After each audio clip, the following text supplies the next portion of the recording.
Sacramento's roster looks to be complete, and with their free agent signings seemingly finished, they've been both praised and criticized by fans and the media. Let's sort all this out. What up, sports fans? I'm Paulo Camacho, and you're watching the Macho Sports Report.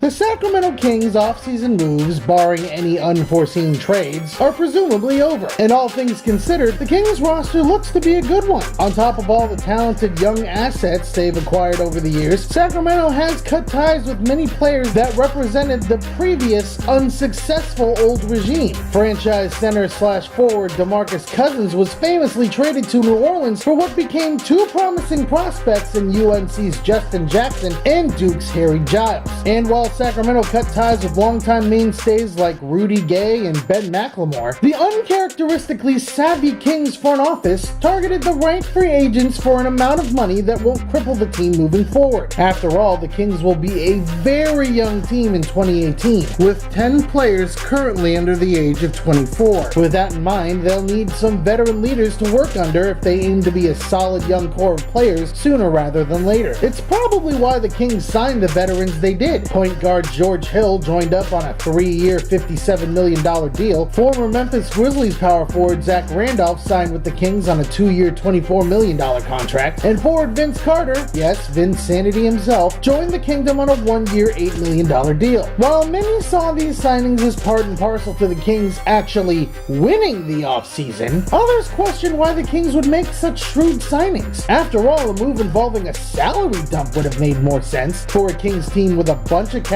room and no first-round draft picks in 2019. For example, a salary dump involving aging Hawks veteran DeMarre Carroll was staring the Kings in the face. Others still worry that the signings improve the team to the point where Sacramento might be too good to get a lottery pick in 2018, a year in which the draft class will be just as impressive as the one entering the league this year. While these are all legitimate concerns for a team that obviously needs to look into building success for the future, it's also important that said future assets should be set up to succeed. Wow, that was a tongue twister. The only way to do that? Establish a culture that doesn't foster losing. All three of the Kings' free agent signings will be expected not only to contribute to a culture in Sacramento that has to learn how to win again, but also to show the ropes to the promising young players on the roster in said winning culture. Not to mention the fact that both Zebo and Carter are familiar with head coach Dave Yeager, as they both played under him in Memphis. So it's a good foundation to start with, especially for the rookies. And it's not like the Kings signed a Jimmy Butler or a Gordon Hayward. While important for team chemistry and winning habits, Hill, Zebo, and Vinsanity probably won't move the needle very much when it comes to adding wins to the Kings' 2017 season. But hey, that's just my opinion. What do you think? What was your initial reaction to all the free agent signings the Kings made so far this offseason? And were they a good idea for a Kings team that should be focusing on rebuilding? Leave your responses in the comment section below. I'm Paulo Camacho, and you've been watching